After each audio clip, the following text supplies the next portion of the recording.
जिन जमुना जी की बिना कृपा से तब यम यातना नहीं भोगना पड़ता है, नहीं तो यम यातना भोगना पड़ेगा, 28 प्रकार के नरक भोगना पड़ता है। ओ जमुना जी तपस्या कर रही हैं, कठिन तपस्या की है और कह रही है कि अगर भगवान हमको स्वीकार नहीं किए तो तुष्यताम में से भगवान मुकुंदो नाथ संश्रया, मैं तपस्या करते करते शरीर को सुखा डालूंगी।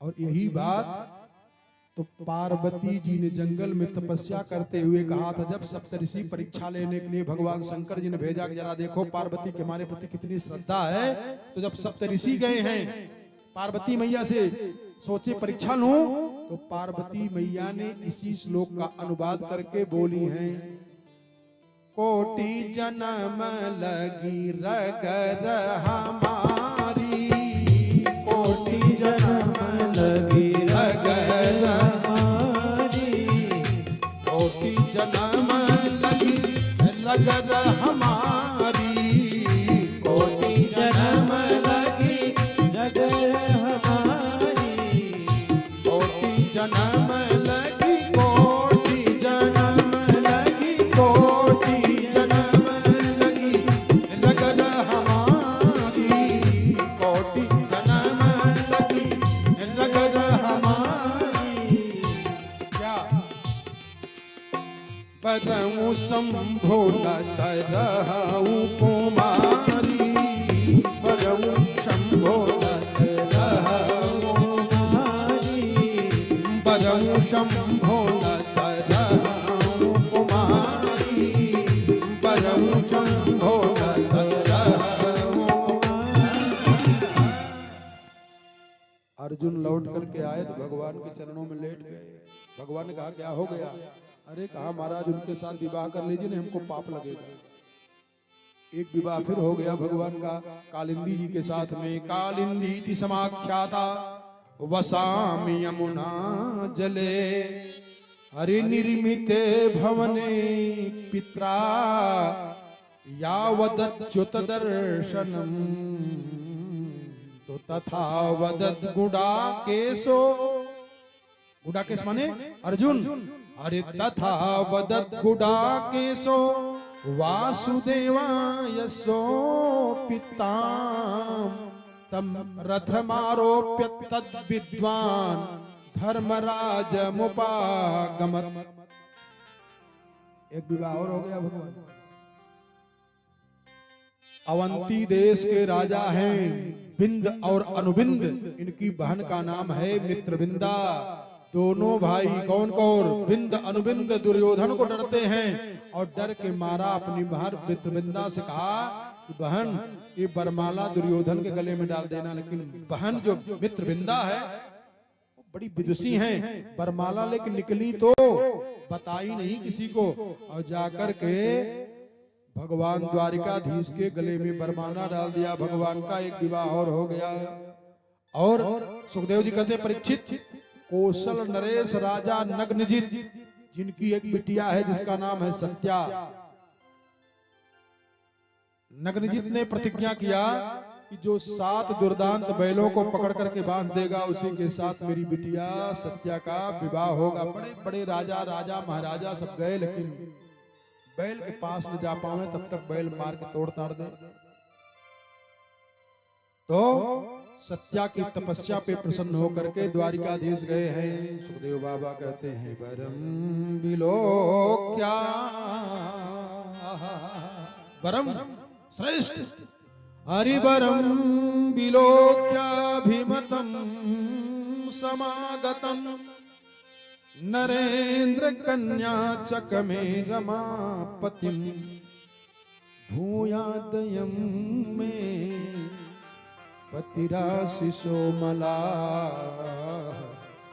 करोतु सत्या यदि मे धृतो व्रतई। राजकुमारी सत्या ने कहा हे भगवान, अगर मैं सत्य व्रत धारण करके कथा सुनी हूं, नियम की हूं, व्रत की हूं, पूजा की हूं, तो भूयादयम में पतिराशिषो मला। इसीलिए कुंवारी लड़कियों को भी बढ़िया पूजा करना चाहिए। नहीं दू ढक्कन लगा के ना पता चला कहाँ है, कहा चौराहा प्लेटे दू जने जा पकड़ के ले आया। भूयादयं में पतिराशिषो मला, कहा कब करो तु सत्या यदि में धृतो व्रतै। तो यत्पाद पंकज रजः शिरसा बिभर्ति, श्रीलब्जः सगिरिशः सह लोकपालैः। लीला तनु स्वकृत सेतु परीप्सये सह, काले दधत्स भगवान मम केन तुष्ये। काले दधत्स भगवान मम केन तुष्ये। एक लाइन सुना दो फिर। एक भक्त था, हम लोग प्रयास करते हैं कि भगवान में मन लग जाए, और वो कहीं भगवान कृष्ण का नाम सुन लेना तो कनवा में अंगुली डाल दे, करी राम राम, हमको नहीं सुनना है। काहे क्यों डालता जानते हो? कहीं कथा होने लगे ना तो कनवा में रूही डाल के रास्ता पकड़ के जाए, कहीं कन्हैया का नाम न सुन जाए, दिखाई सुनाई दे दे। एक घटना बताऊं, राधा रानी अपने सखियों के साथ में जा रही थी, एक फोटो देखा और कहा सखी कौन है? कहा नंदलाल है। और जब आगे गई तो देखा एक बगीचा वृंदावन का। कहा बगीचा किसका है? कहा कृष्ण का। रोने लगी राधा जी। सखियां पूछती क्यों रो रही हो? किशोरी जी, लाडली जी, आप क्यों रो रही हो? तो राधा जी कह रही है व्रीडाम विडोलयति लुंचति धैर्यमार्य।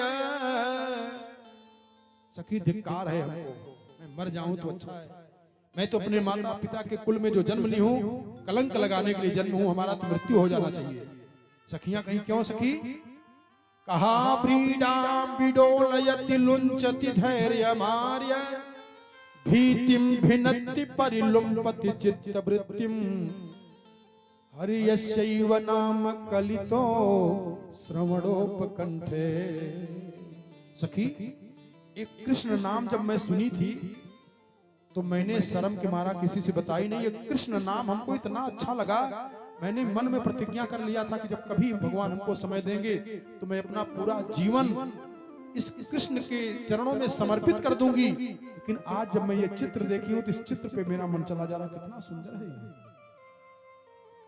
स्त्रियों की एक गति, एक मति, एक रति होनी चाहिए, लेकिन मेरी तीन तीन पुरुषों में रति गति चली गई है। इसलिए भीतिम भिनत्ति परिलुम्पति चित्तवृत्तिम, जो मैं उच्च कुल में मेरा जन्म हुआ है, जो मेरे माता पिता की प्रतिष्ठा है, वो मेरा धैर्य को नोच ले रहा है, चोथ ले रहा है। मेरा धैर्य समझ में नहीं आ रहा है। अरे यस्यैव नाम कलितो श्रवणोपकंठे, तदृष्टः सखिम नुकुरुते सखी मद विधानम। जब इनका नाम सुनने पे हमारी ये दशा हो रही है और कभी संजोग से सामने मिल जाएंगे तब मेरी क्या दुर्दशा होगी। तब सखियां खिलखिला के हंस करके राधा रानी को पकड़ करके हृदय से लगा ली, कहा रे किशोरी जू, ये तीनों वही एक ही हैं, जो कृष्ण है उसी का ये चित्र है और उसी का ये बगीचा है। तब राधा रानी पसंद हो गई। ऐसे ही था तो भक्त वो, लेकिन कृष्ण का नाम सुनता नहीं था। और कहीं पता चल जाए कि कथा हो रही है और रास्ता से जाना पड़ना जरूरी है, गजबई हो गया, कनवा में रूही भरे रहे। एक बार वो जा रहे थे और कथा हो रही थी, पैर गड्ढे में फंसा और गिर पड़े। और जब गिरे तब तक एक कान की रूही निकल के गिर गई। जो कथा महात्मा जी सुना रहे थे तब तक कहा कि भगवान श्याम सुंदर श्री कृष्ण की जय हो। और कृष्ण का नाम सुनते ही मान दीवाना हो गया, घूम आया और भगवान ने कहा, अरे कहा हे मुरलीधर छलिया मोहन, कितने को बेकार कर दिया हो, बर्बाद कर दियो। बचा था मैं भी, लेकिन मैं भी चला गया फंस गया। अरे हे मुरलीधर छलिया मोहन, हम भी तुमको दिल दे बैठे